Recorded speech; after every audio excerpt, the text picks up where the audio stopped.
Oi pessoal, meu nome é Marcondes. Hoje eu estou aqui para a gente apresentar o segundo curso de gestante do canal e a gente resolveu mudar um pouquinho o roteiro do curso para tentar deixar um pouco mais didático para vocês. Então eu vou falar um pouquinho de cada parte do parto, do trabalho de parto, do período que antecede e um pouco do pós-parto. E futuramente a gente vai fazendo outros vídeos para tirar outras dúvidas de outros assuntos, tá bom? Então, para falar de parto, a gente tem que começar falando do período final do pré-natal, que é o terceiro trimestre, tá? Nesse período, é um período que a gente vai começar a fazer uma programação de parto, né? E começar a preparar a gestante, tanto emocionalmente, como preparar os familiares. Com a mudança do corpo da mulher, a gente vai começar a prepará-la para o parto, tá? Então, nesse período, a paciente já começa a ter alguns desconfortos, isso é bem comum, e a gente faz uma rotina um pouquinho diferente, tá? A gente colhe alguns exames diferentes, que são muito importantes para o momento do parto. Então, o primeiro exame que a gente colhe é um exame de Streptococcus, que é uma bactéria que coloniza o intestino da mulher, do ser adulto, que para o neném essa bactéria pode ser patológica durante o parto e o trabalho de parto. Então a gente colhe, quando é positivo, não existe nenhum desespero, não é indicação de cesariana, mas a gente tem que internar e fazer uma medicação endovenosa, um antibiótico, para que evite e diminua a chance de transmissão para o bebê durante o parto em si, tá? Eu vou falar um pouquinho do estrepto quando eu for falar de parto. Outros exames que a gente colhe hoje, que não é um consenso entre os obstetras, mas a gente na clínica Gesta Vida gosta de colher, a captura para gonococcus e clamídia, tá? Então, como todo mundo sabe, depois que o bebê nasce, é feito o CREDE, que é um colíriozinho que a gente pinga no olho do bebê. Algumas mães não gostam de fazer esse exame e a captura para gonococcus e clamídia, ela possibilita a não realização do CREDE, tá? Isso também é uma rotina individual do grupo, do nosso grupo aqui dentro da instituição. Tem lugares que se faz de rotina, mas aqui a gente preconiza que quando o exame está negativo não tem a necessidade de realização do CREDE.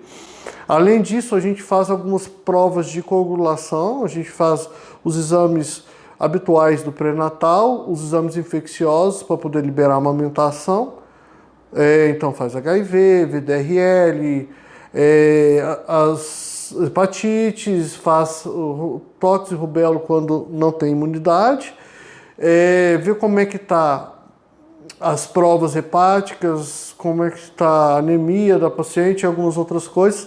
E eu peço também as provas de coagulação, tá? Para evitar que passe desapercebido algum distúrbio de coagulação dessa paciente, tá? E junto com todos esses exames, a gente encaminha essa paciente para duas avaliações importantes que antigamente não se faziam, que a gente está preconizando e que é seguro para a mãe e para o bebê. A primeira é uma consulta pré-anestésica, tá? Onde o anestesista vai ver os riscos dessa paciente, quanto a anestesia e quantos efeitos que a anestesia pode trazer para essa paciente, orientar a via de anestesia, como é que funciona, tentar tranquilizar para o momento da anestesia, e uma consulta pré-natal pediátrica, onde o pediatra vai também ver fatores de risco do pré-natal, orientar vacinas, icterícia, amamentação, ganho e perda de peso fetal do bebê e possíveis complicações de parto e pós-parto. Tá? Então são duas consultas muito importantes, tá? Além das consultas, o terceiro trimestre é um momento ideal para conversar com o seu obstetra sobre as vontades da paciente no parto. Por exemplo, plano de parto. Organizar o que ela deseja durante o parto, o que é importante para ela durante o trabalho de parto, para a gente poder tentar organizar para que o parto seja o melhor momento para essa mãe. Então, hoje é muito raro a gente pegar hoje, dentro do meu consultório em si, planos de parto, porque a gente já tem uma rotina mais humanizada, que a gente já segue muitas coisas que as pacientes antigamente pediam no plano de parto. Então, só que tem pacientes que preferem fazer, e eu acho que é super válido, tá? Uma conversa com o obstetra, uma conversa com uma enfermeira obstetra que vai estar auxiliando no parto, uma conversa com uma doula que vai estar no parto. Então é muito importante que essa equipe se comunique de alguma forma e que a paciente deixe expresso o que ela deseja durante o momento do parto dela, tá? Então esse momento é um momento que serve bastante para a gente conseguir diminuir a tensão do parto e tentar trazer o momento tão sonhado para a mãe, que o parto seja tranquilo, que ela chegue tranquila para o trabalho de parto, principalmente quando for o parto normal e até mesmo uma cesariana, e que sejam respeitados os momentos da mãe e do neném em conjunto, em binômio, antes do parto, durante o parto e no pós-parto. Então, pessoal, além disso, a gente tem que orientar nesse momento qual que é o papel das pessoas que estão acompanhando o momento do parto, tá? O pai é o acompanhante, né? Tem alguns pais que preferem não estar lá, tem pacientes que não são casadas e outras situações além das que eu falei, que não entram dentro da sala de parto. Então o acompanhante ele tem que estar preparado. Qual que é a função dele na sala de parto? Hoje a gente deixa o acompanhante na sala de parto, diferente de antigamente, para a mulher ter uma segurança maior e uma confiança numa pessoa que vai dar um apoio para ela. Então essa pessoa não tem que estar lá só em presença física, ela tem que estar apoiando o processo do parto e não atrapalhando, né? Então é muito importante, além do apoio moral, que ele ajude o acompanhante, a paciente, a fazer um exercício, a fazer as caminhadas, as posições do parto, a estimular a parturiente durante o momento do trabalho de parto e pós-parto, e que ele esteja a todo momento dando esse apoio, tranquilizando, dando aquela força no momento que a paciente está cansada, que ela pensa em desistir e tudo mais. Então, é importante que a gente oriente nesse período do consultório qual a função do acompanhante durante o parto, tá? E também nesse momento, é o momento da gente tentar deixar preparadas as documentações do parto. É ideal que a paciente seja orientada com termos de consentimento, explicando todas as possíveis intervenções e o que pode acontecer com ela da chegada da internação do hospital até o momento da alta, tá? Então, para isso, a gente tem um modelo de termo de consentimento que a gente entrega para a paciente, teoricamente, bem antes do parto. O ideal é entregar 2, 3 semanas, um mês antes do parto. Ela leva para casa, lê e assina. Por que esse tempo? Para que ela tenha tempo de tirar as dúvidas e seja realmente um termo de consentimento, que ela esteja consentindo com possíveis situações que estejam descritas dentro desse texto. Então a gente já deixa preparado documentação de parto, o cartão de pré-natal, exames do terceiro trimestre, guia de internação do convênio, termo de consentimento parto.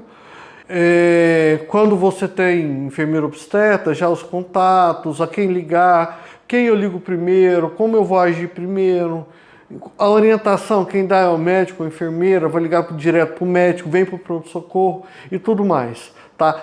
Esse é o momento que, para as pessoas que não estão adaptadas e acostumadas, gera muita dúvida. Minha bolsa rompeu, e o que eu faço agora? Vai fazer mal para o neném? Eu tenho que correr para o hospital?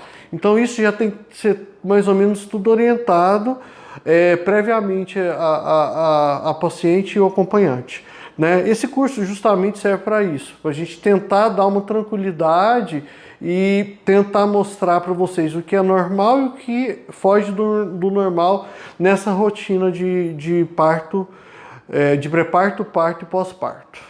pensando em parto, a gente sempre tenta proporcionar um ambiente mais agradável possível para que o parto aconteça. Tá? Então, o que é um ambiente agradável? É uma sala sem barulho, inclusive a gente está dentro de uma sala dessa. Uma sala que tenha uma tranquilidade, uma iluminação diferenciada, onde a mulher possa relaxar durante o período que ela não está tendo contração, que ela possa descansar, às vezes naquele período que ela está mais esgotada, mais cansada. A gente deixa a temperatura adequada para a mãe e para o bebê. A sala de parto, ela tem que ter uma temperatura padrão. A gente hoje mantém uma temperatura com uma regulagem entre 23 e 26 graus, que é a temperatura ideal para a mãe e para o bebê. E a música ambiente. O momento do parto é um momento muito importante em que ele vai causar e vai trazer lembrança para o resto da vida das pessoas que estão envolvidas nesse procedimento, nesse processo. Quem já teve filho já presenciou isso, e sempre que tocam, às vezes, a música que estava tocando quando o bebê nasceu, a gente lembra do parto, lembra do bebê, se emociona e tudo mais. Então hoje, todas as salas de parto que a gente tem dentro da instituição, que a gente montou, todas têm sistema de som. Tá? Então eu sempre peço para vocês, façam uma playlist, bota mais ou menos o som que vocês querem ouvir. Quem vai coordenar e se controlar é o acompanhante que está com vocês. Então essa pessoa vai estar lá botando a música, às vezes tirando a foto, registrando o momento e tudo mais. Tá? Então já se preparem para isso, porque a gente não sabe que hora que o neném vai nascer. Mesmo nas cesarianas previamente agendadas, suas eletivas, quando a paciente deseja, nem sempre acontece no momento que a paciente quer. Às vezes ela entra em trabalho de parto, a bolsa rompe e tudo mais, e acaba que os pacientes são pegos de surpresa. Então é legal já deixar tudo isso pronto. Já estamos orientados com relação à preparação do parto dentro do consultório do obstetra, né, ou da enfermeira obstetra e da equipe multi. Então agora a gente vai falar um pouquinho de parto, e para falar isso a gente tem que entender primeiro o que é um trabalho de parto, o que é um sinal de alerta, o que é um sinal de ação, quando eu tenho que ir para o hospital. Então essas são as dúvidas mais frequentes das pacientes durante o processo do parto, tá? Então assim, a gente sabe que o corpo da mulher ele vai se modificando no terceiro trimestre. Então o terceiro trimestre começa ali na 28ª semana em diante. Basicamente ali depois de 32 semanas, a gente começa a ter algumas mudanças do corpo, algum desconforto pélvico. As pacientes referem no consultório um peso na vagina, uma pressão na vagina. Pode ter uma modificação do colo uterino, que geralmente acontece mais tarde, mas pode acontecer um pouco antes, que é a perda do tampão mucoso, tá? Com a modificação do colo, e pode começar a ter as contrações, tá? Então o corpo da mulher, assim, a natureza foi criada para que esse preparo aconteça de forma progressiva. Então a gente tem um período que antecede o trabalho de parto verdadeiro, que são aquelas contrações de treinamento. Essas contrações, elas são contrações rápidas, geralmente, em que partes do abdômen, do útero, vão ficar endurecidos, tá? Algumas vezes a barriga fica toda dura mesmo, porém a duração dessas contrações são rápidas, tá? Até 30 segundos, 35 segundos, e geralmente elas não causam dor. Tá? E essas contrações são chamadas contrações de Bradshaw-Hicks. São contrações de treinamento, são contrações que não são intensas o suficientes para levar a paciente a entrar em trabalho de parto.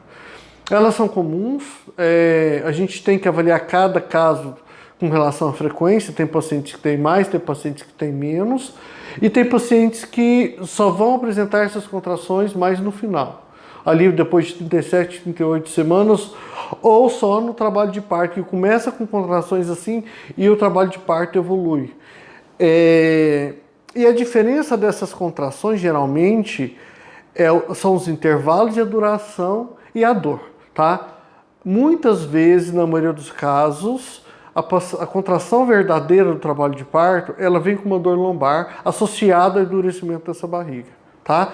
E aí a barriga ela fica dura por inteiro. Ah, não é uma parte da barriga que está endurecendo. Não está endurecendo do lado, embaixo, em cima.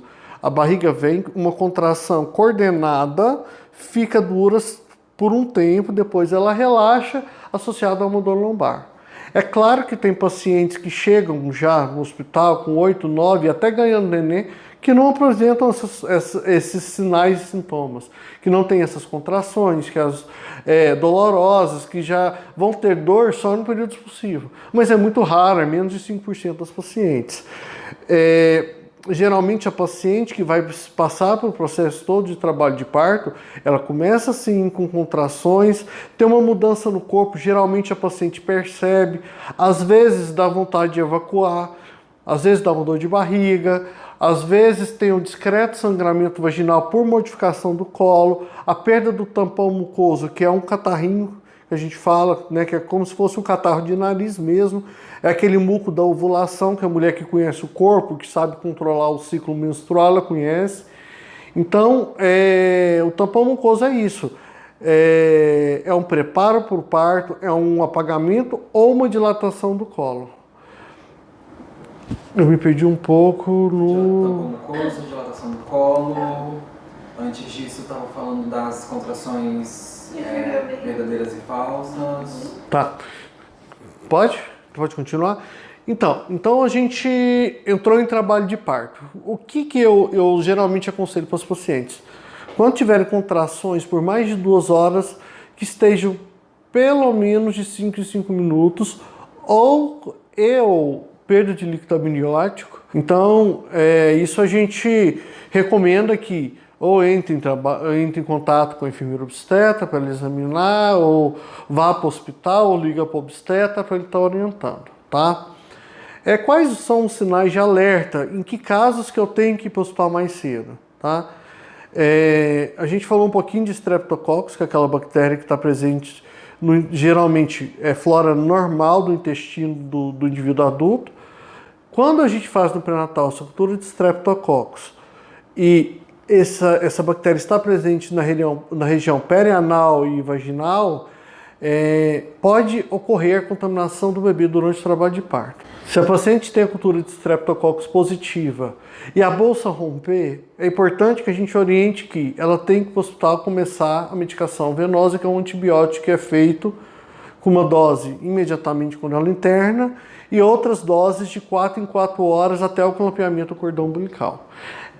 Isso protege muito o bebê e diminui bastante o risco de ter infecção fetal por Streptococcus. Outro sinal de alerta, a cor do líquido amniótico. A gente sabe que o líquido amniótico ele é líquido claro, transparente, na maioria das vezes, e o normal do líquido amniótico é assim, tá?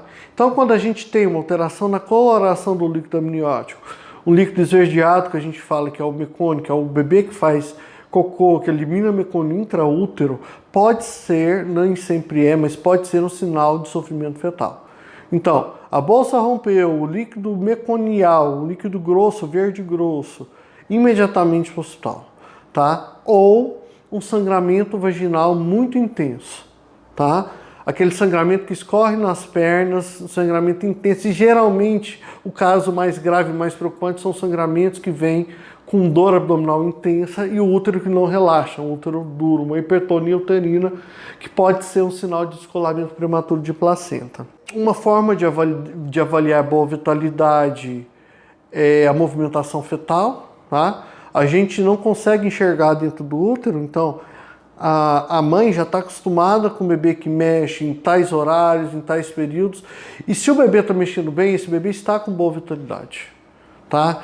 Geralmente o bebê que entra em sofrimento, que tem alguma intercorrência, ele muda a movimentação, ele pode diminuir a movimentação e alterar alguma coisa nesse processo. Quando ir para o hospital, contrações intimadas pelo menos de 5 em 5 minutos, tá?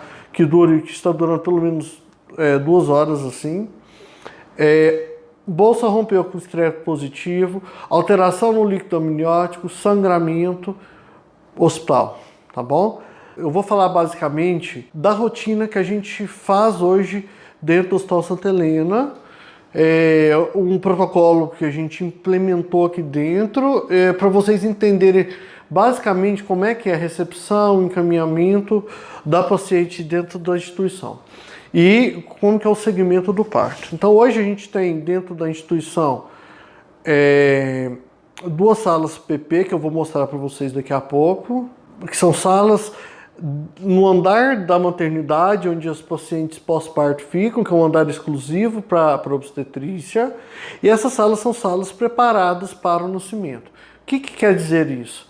As salas têm toda a condição de acolher a mãe e o bebê numa intercorrência grave. Deus nos livre de acontecer, mas se o bebê nasce parado, se a mãe tem alguma consequência, alguma complicação no processo, essa sala tem toda a medicação e toda a estrutura para o atendimento emergencial. Então hoje a paciente entra em trabalho de parto, quando ela vem com o médico ou com a enfermeira obstetra, é solicitada a internação, a paciente não fica no pronto-socorro esperando sair a autorização do convênio, ela já é alocada nessas salas de parto quando for parto normal, nessa sala PPP se ela tiver em trabalho de parto franco. Se ela não tiver em trabalho de parto franco, se ela estiver internando para fazer o antibiótico por bolsa rota ou alguma outra situação, ela é alocada dentro de um quarto da maternidade. Vamos rodar o VT da maternidade para vocês conseguirem ver o que é a maternidade, tá? E aí a gente continua.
Então, a paciente vem para essa sala.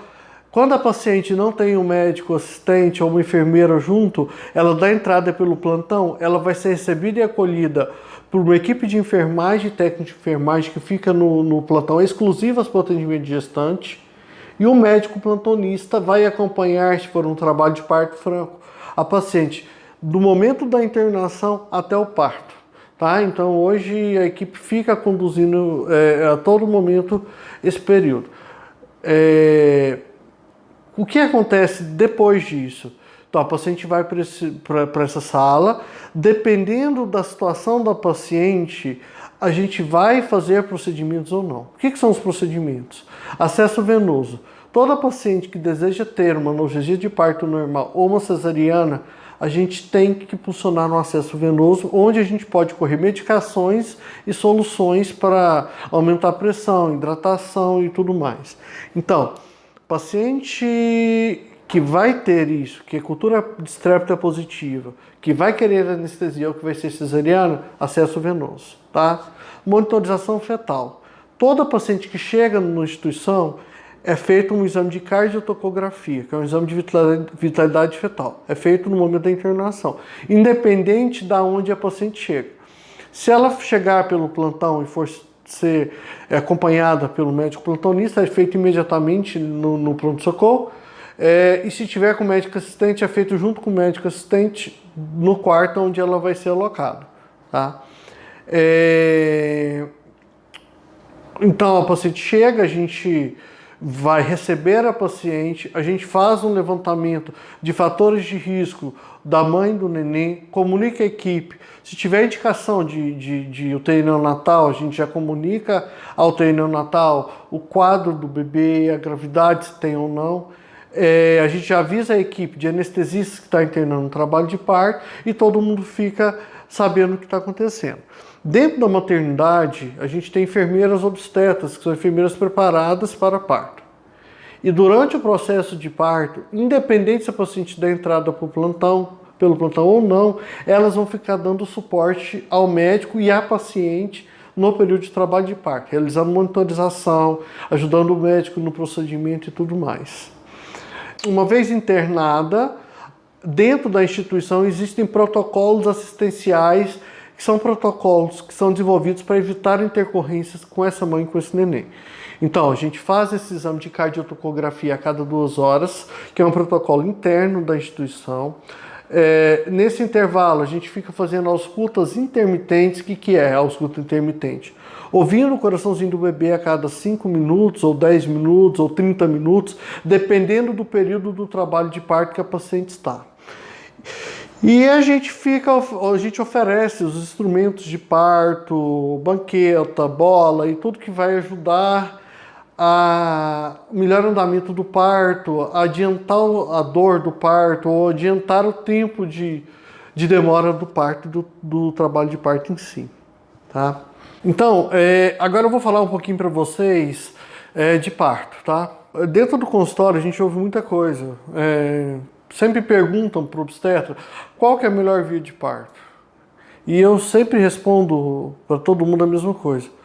O parto, ele é uma opção, na maioria das vezes, do paciente. Então, a gente não gosta de impor, a gente sabe que a gente tenta estimular o parto normal, que teoricamente é um parto mais seguro, mas o parto ele tem que existir respeito, independente do parto e da via de parto. Eu acho que a gente tem que tentar respeitar isso, desde que seja uma opção segura, tá? Então, se tiver alguma indicação obstétrica, algum sinal de sofrimento, alguma situação fetal ou materna que impossibilite, aí o obstetra entra em ação.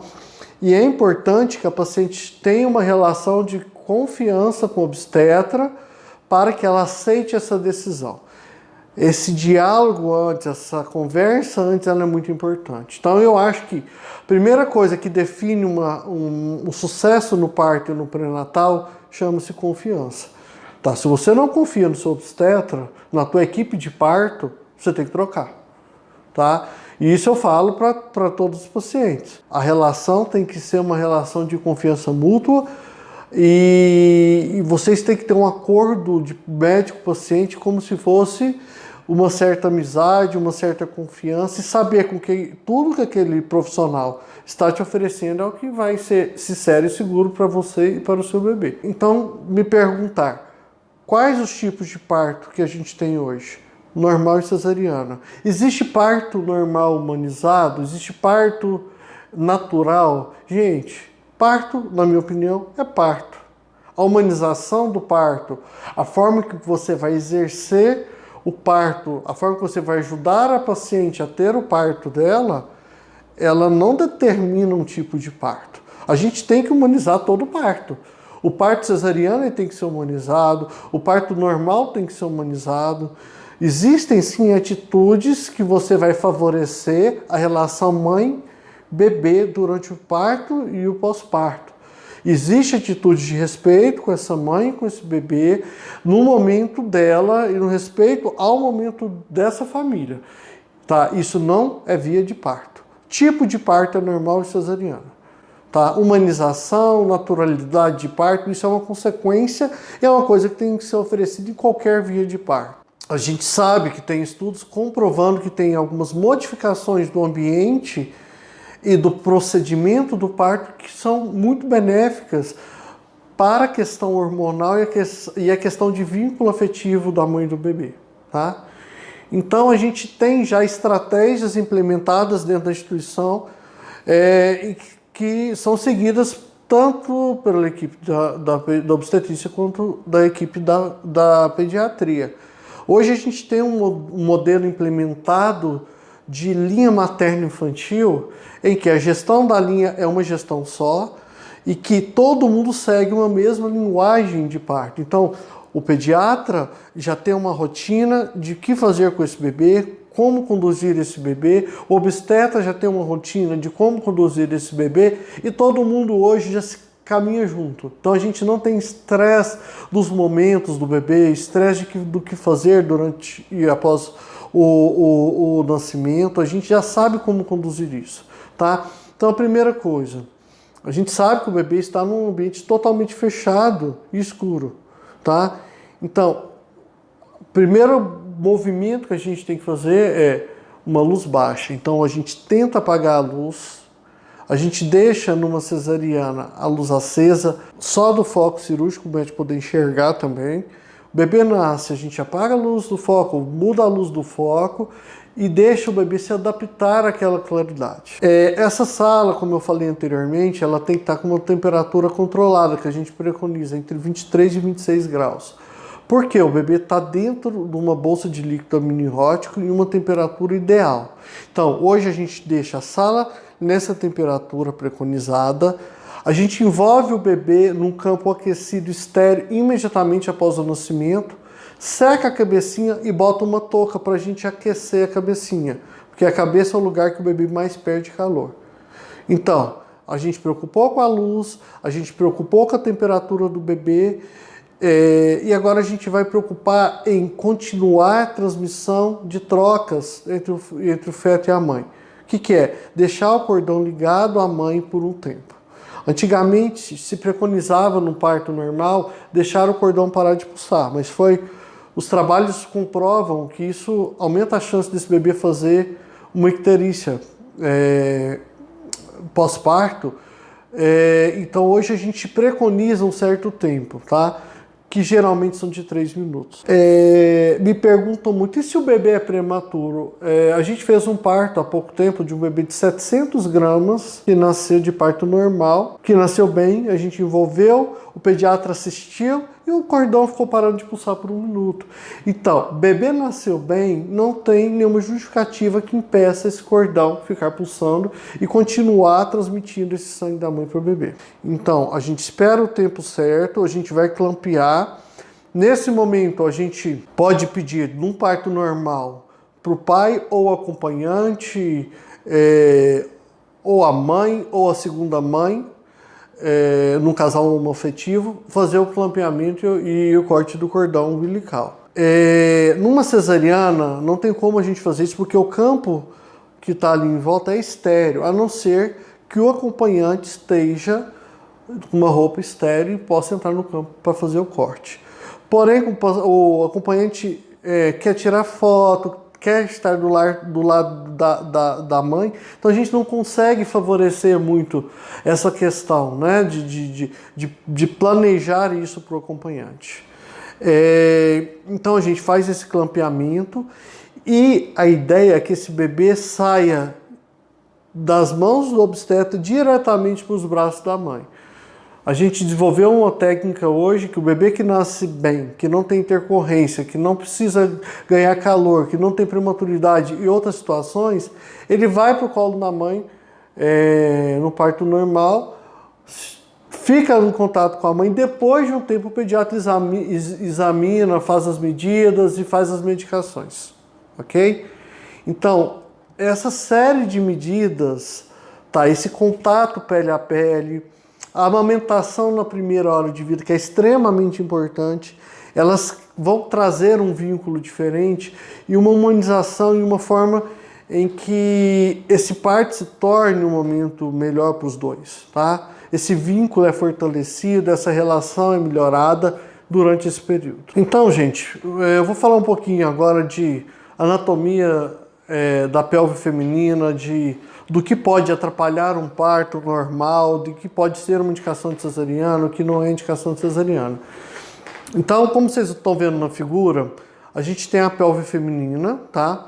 Que é uma parte óssea, e para contrariar muita gente, que as pessoas acham que a pelve se abre no parto, que a pelve dilata no parto. A parte óssea da mulher, ela é uma parte fixa, tá? Tem apenas uma sutura no meio da parte óssea que ela não relaxa, ela não abre, ela não distende, tá? Então, como é que é o mecanismo de parto? O mecanismo de parto ocorre com uma adaptação fetal ao parto.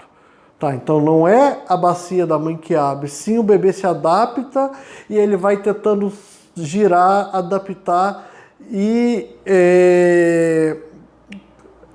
encaixar a cabecinha e rodar dentro da bacia e acontecer uma série de transformações para que tenha um parto normal. Então, a gente tem essa parte óssea na parte superior da pelve, tá? Que é uma parte mais larga, que é onde o bebê encaixa ali no terceiro trimestre e que faz esse primeiro movimento, que a paciente fala, meu bebê já está encaixado. Quando esse bebê consegue encaixar nessa parte superior da bacia, a gente mobiliza a cabecinha do neném e ela não sai do lugar. Tá? Então isso pode acontecer ali no terceiro, às vezes mais perto do parto, a qualquer momento.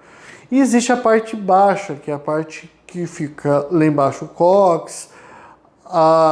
Essa parte é aquela parte final, onde o bebê tem que vencer essa barreira para nascer. Quando o bebê não consegue encaixar na parte superior ou no estreito inferior da bacia, a gente chama de desproporção cefalopélvica. É uma desproporção da cabeça com a bacia da mãe.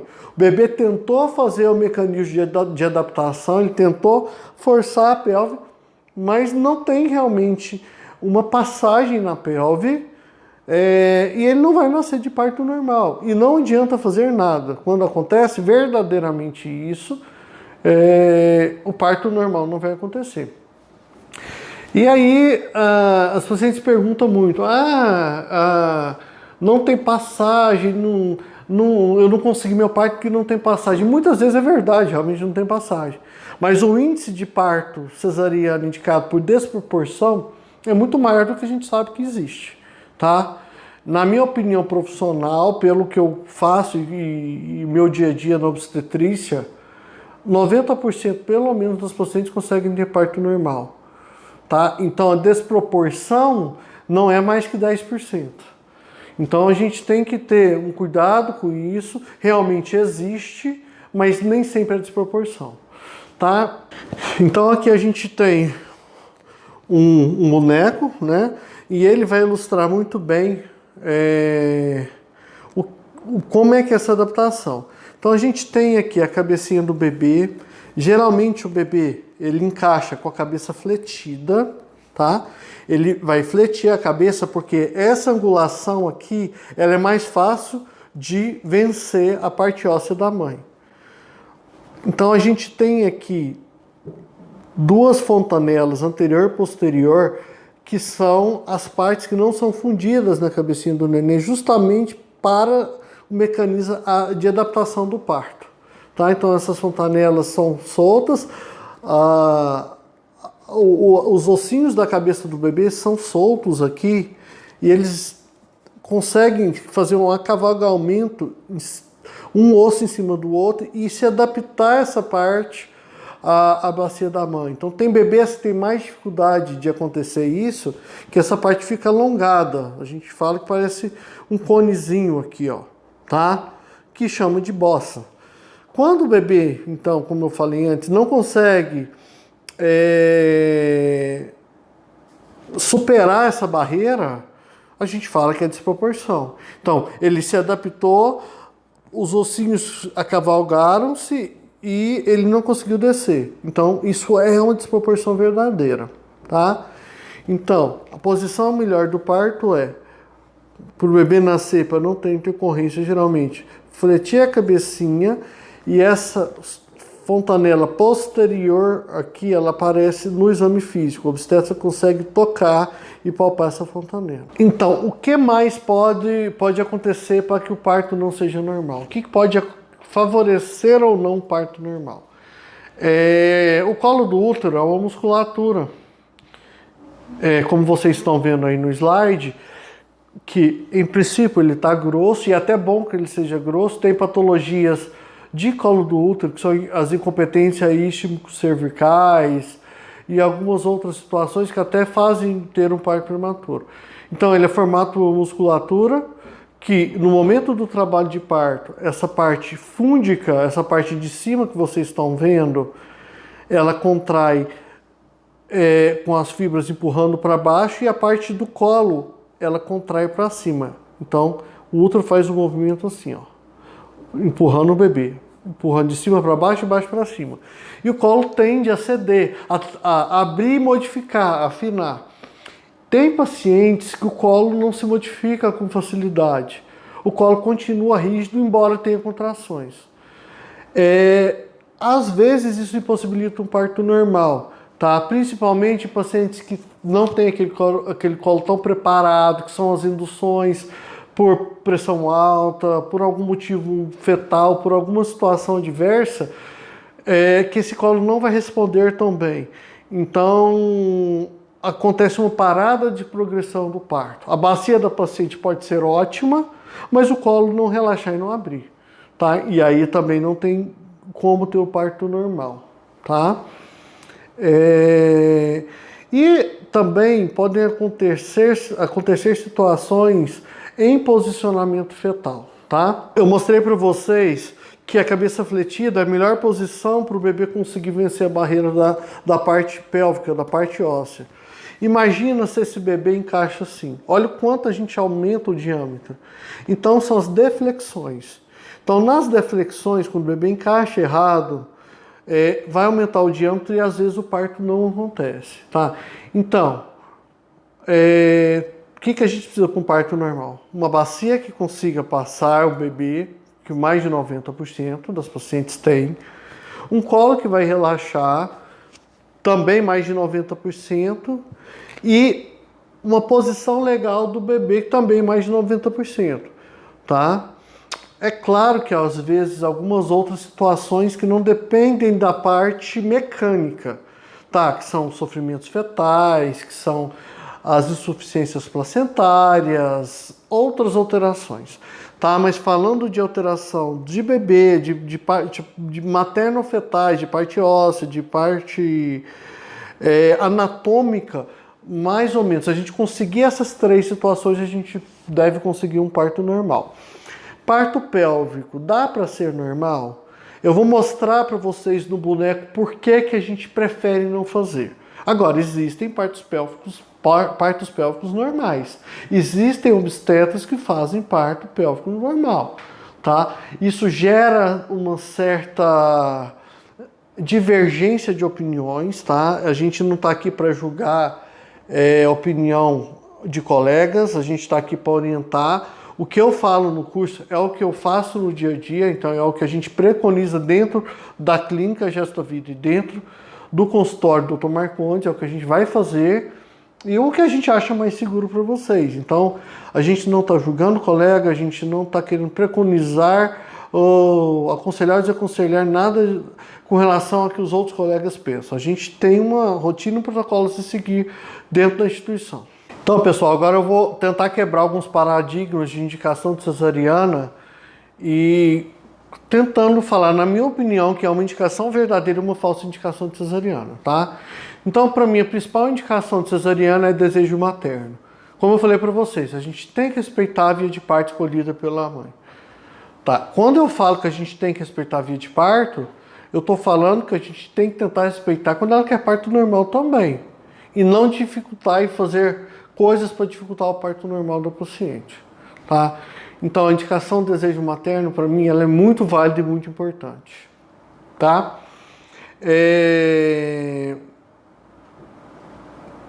Uma indicação, que eu vou falar, indicações, da pausa, depois você, só aquele primeiro momento, que eu não entendi sofrimento materno aqui, não. Sempre é o que mais esteve no seu slide, né? Então, uma outra indicação é alguma situação materna em que evite que a paciente tenha um parto normal. Vamos supor, a paciente tem uma doença hipertensiva, uma síndrome real, porque esse bebê tem que nascer, que não dá para induzir. Ela tem uma eclâmpsia durante a gestação. Alguns mecanismos que a gente prefere não induzir. Insuficiências placentárias graves, restrições graves de crescimento fetal, são situações que, se a gente expor o bebê ao trabalho de parto, isso pode agravar o bebê e agravar a mãe. Tá? Então a gente tem que avaliar cada caso.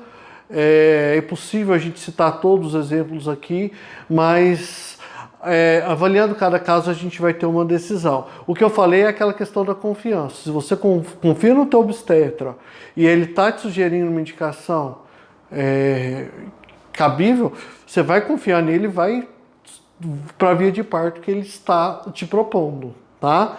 É placenta prévia. Eu vou mostrar no boneco o que é uma placenta prévia para vocês entenderem, os porquês. O porquê eu não posso ter um parto normal com uma placenta prévia. Placenta prévia. Eu vou mostrar para vocês aqui no boneco onde a placenta pode estar e o que pode acontecer com a placenta e o que é uma placenta prévia, tá?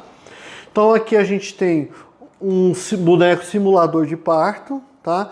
Então eu vou tirar aqui a vulva para vocês entenderem. Aqui é como se fosse a vagina, tá? Esse boneco ele não tem representação do útero direitinho para vocês entenderem. Então a gente já vai direto pro bebê. Mas é mais ou menos para vocês conseguirem entender direitinho o que seria essa placenta prévia. Aqui a gente tem a placenta, ela vai estar aderida à musculatura uterina e a face interna vai estar aderida ao bebê onde está implantado o cordão. Então aqui a implantação do cordão e aqui o cordão aderido ao bebê e essa parte que está aderida à musculatura uterina. A placenta ela pode aderir na parte anterior do útero, quando ela adere aqui abaixo da barriga, na parte na parte fúngica do útero, quando ela adere aqui no fundo do útero, na parte posterior, quando ela vai se aderir na face posterior do útero, e ela pode estar aderida perto do colo ou em cima do colo. Quando a placenta está aderida em cima do colo e tampa o orifício do colo uterino, vamos exemplificar que é assim, ela é chamada de placenta prévia, tá? E é uma indicação absoluta de cesariana, tá? Pessoal, não tem como nascer a placenta antes do neném, tá? Se a placenta descolar, o bebê fica sem nutrientes, sem oxigênio, e o bebê vai a óbito. Então, quem nasce primeiro é o bebê, depois a placenta. Então, placenta prévia é a indicação absoluta, ok? Então, a primeira, e assim, pode-se dizer que é a única indicação absoluta de cesariana, mesmo, é a placenta prévia total, tá? Outra situação que pode acontecer é que, em algumas circunstâncias clínicas, geralmente circunstâncias em que aumentam muito o líquido amniótico,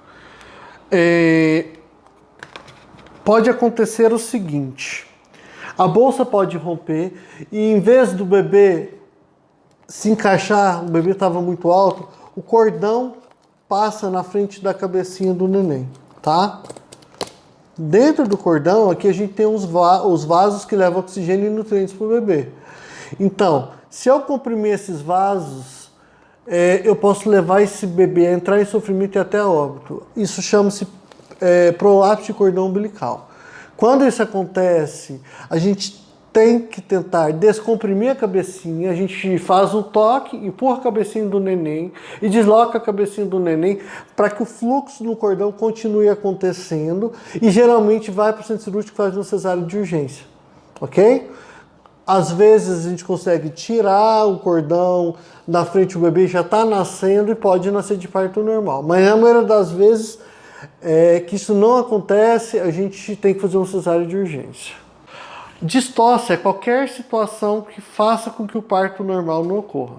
Ele pode ser por desproporção, que a gente comentou, cabecinha maior do que a pelve, ou o bebê encaixar numa forma errada, tá? Ou o bebê não girar corretamente e que vai ter contração, vai ter trabalho de parto, só que o bebê não vai descer e não vai encaixar para o nascimento de parto normal, ok? Agora a gente tem algumas situações que às vezes são indicações de alguns profissionais que não querem fazer um parto normal, em muitas vezes, e usam como pretexto algumas situações que não são, tá? Eu vou falar a opinião minha, como eu já estou frisando aqui no vídeo, para explicar para vocês, tá? Circular de cordão. Então, às vezes, o bebê tem um cordão muito longo, tá? E o que ele faz? Ele enrola no pescocinho do bebê e na hora do nascimento, você vê na ultrassom que está enrolado e ele pode, na hora do nascimento, ele nasce com esse cordão enrolado. Quando esse cordão é longo, tá? O obstetra vai lá e desenrola e tira o cordão, tá? Isso não vai prejudicar o bebê, porque não vai apertar e não vai comprimir esses vasos. Quando o cordão é curto, realmente pode ter uma intercorrência com a circular de cordão. Porém, a maioria das vezes, o cordão curto não vai fazer circular. Como é que a gente vai perceber isso durante o trabalho de parto? Às vezes, no ultrassom, não se percebe, não é uma indicação de cesariana, ok? Mas no parto, com a contração, às vezes, quando o cordão é muito curto e aperta muito, vai desacelerar a frequência cardíaca do bebê. E a gente vai saber que algo está errado e às vezes indica uma cesariana, e no ato da cesariana evidencia que era uma circular apertada por um cordão curto. Então, se a gente monitora, a gente vai ter um sinal indireto que alguma coisa errada tem e vai partir para uma cesariana. E vai fazer o diagnóstico durante a cesariana. Porém, circular de cordão isoladamente não é indicação de cesariana, ok? Pode? Então, pessoal, mais alguma outra situação que a gente pode falar em falsa indicação de cesariana o sofrimento fetal. O mecanismo de parto, o mecanismo de trabalho de parto, ele pode proporcionar alguns momentos de desaceleração do coração do bebê durante a dinâmica do parto, tá? Então, quando o bebê está encaixado, a cabecinha força ali no colo do útero ou no períneo da paciente, ele pode promover algumas desacelerações transitórias, tá? Então, a frequência pode cair um pouquinho e o obstetra que não tem experiência pode entender aquilo como sofrimento fetal e indicar cesariana. Tá? Então é importante o obstetra ter uma experiência de conseguir identificar durante o trabalho de parto o que é uma desaceleração patológica, o que é uma desaceleração fisiológica. Tá? Gemelaridade. Gemelaridade, a gente pode ter gêmeos, trigêmeos e outras situações que podem ocorrer partos normais. Tá? Depende muito do critério que eu uso para as outras situações. Gêmeos grandes, pélvicos, eu não acho legal. Eu não acho legal parto pélvico normal, tá? Que depois eu vou mostrar para vocês o porquê disso. Mas, tendo dois bebês encaixados, com placentas diferentes, da mesma placenta também eu não acho muito interessante. Em trabalho de parto, normal, pode ter o parto normal, o parto fisiológico, na minha opinião, pode acontecer sem problema nenhum, tá? E a rotura de bolsa, por si só, não é indicação de cesariana, não tem um tempo pré-determinado, isoladamente, que a paciente tem que fazer uma cesárea porque a bolsa está rota, mas sim, uma circunstância, um contexto de alguma situação, ou a bolsa está rota e não pode ser induzido por já ter uma cesárea prévia, a bolsa está rota e teve uma falha de indução, algum outro mecanismo, tá? O fato da bolsa romper isoladamente não indica cesariana, ok?